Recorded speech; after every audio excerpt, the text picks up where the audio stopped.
समस्याओं पर बात करते रहना आसान है और आसान काम करने वाले हमेशा ही ज़्यादा संख्या में होते हैं। हम भले ही इसे स्वीकार न करें, पर अपनी कमियों की शिकायत करना, अपने हालातों को कोसना, अपनी किस्मत को कोसना हमें अच्छा लगता है। लेकिन हर समय अपनी समस्याओं पर बातें करना हमारा अपने हिस्से की जिम्मेदारियों से बचने का बहाना भी है।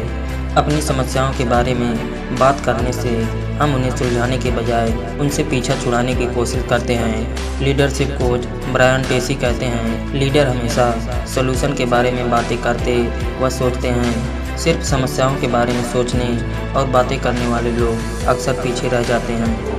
हर कोई सफल होना चाहता है, पर हर काम में सफलता किसी को भी नहीं मिलती। इसलिए हार से हताश हुए बिना हमें खुद को आगे बढ़ाते रहना होता है। जब हम अपनी ज़िंदगी की बुक में हार की जगह उस हार से मिली सीख को लिख देते हैं, तब हारने का डर हमारे अंदर से दूर होने लगता है। हार के बावजूद हम खुद को आगे ले जाने पर फोकस करते हैं। सक्सेस मिलने से पहले हर किसी को हार का मुंह देखना ही पड़ता है। हर काम में हमें सफलता मिले ऐसा ज़रूरी नहीं है। कहते हैं कि सफलता से ज़्यादा हार हमें सिखाती है। अपनी हार से कभी भी पीछे ना हटें। हार हमें मजबूत बनाती है और हमारे कैरेक्टर का निर्माण करती है। हमारी हार हमारे लिए जीवन का सबक और दूसरों के लिए एक सीख होती है। आज हम या फिर कोई और जहाँ भी है, जिस हालत में है और जैसी भी ज़िंदगी जी रहा है, ये सब चीज़ें हमारे सोचने और समझने की वजह से ही है। हमारी सोच हमारे काम करने के ढंग पर बड़ा असर डालती है। ऐसा नहीं है कि हमारी ज़िंदगी में अच्छे रास्ते नहीं होते, पर हम उन्हें देख नहीं पाते। हम हालात को कोसते हैं, जबकि ज़रूरत सिर्फ अपने पॉइंट ऑफ व्यू को बदलने की होती है।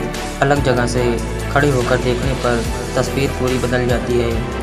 अगर आप खुद को किसी स्थिति में फंसा हुआ महसूस करते हैं तो हालात से भागने की कोशिश न करें। अपने सोच के ढंग को बदलें, यानी अपने नज़रिए को बदलें। स्थिति को एक अलग नज़रिए से देखें। ईमानदारी से खुद को देखने पर ही पता चलता है कि हम परेशान क्यों हैं, हमें और क्या करने की ज़रूरत है। आप जो चाहते हैं उस पर अपना फोकस बनाएं और धीरे धीरे उस ओर आगे बढ़ते रहें।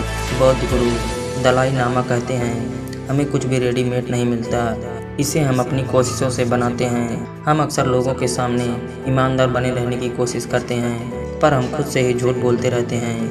हम दूसरों के सामने खुद को अच्छा दिखाते हैं, लेकिन खुद को अपनी ही नज़रों में बुरा समझते हैं। हम लोगों के सामने सफल होने की बात तो करते हैं, लेकिन उस सफलता को पाने के लिए ज़्यादा कोशिश नहीं करते। हम अपने सच को नहीं जानते, और अगर जानते हैं तो उसे कहने से डरते हैं या दूसरों से छुपाते हैं। यही कारण है कि हम अपने उद्देश्य से भटकते रहते हैं। दुनिया की नज़र में हम सफल तो होते हैं, पर अपनी नज़र में खुश नहीं रह पाते। मिशेल ओबामा कहती हैं, मैं हमेशा एक चीज़ सीखते हुए बड़ी हुई हूँ कि हमें खुद से ईमानदार रहना चाहिए। दूसरों की बात सुनकर हमें अपने उद्देश्य से भटकना नहीं चाहिए। ज़िंदगी में कुछ भी एक दिन में नहीं हो जाता।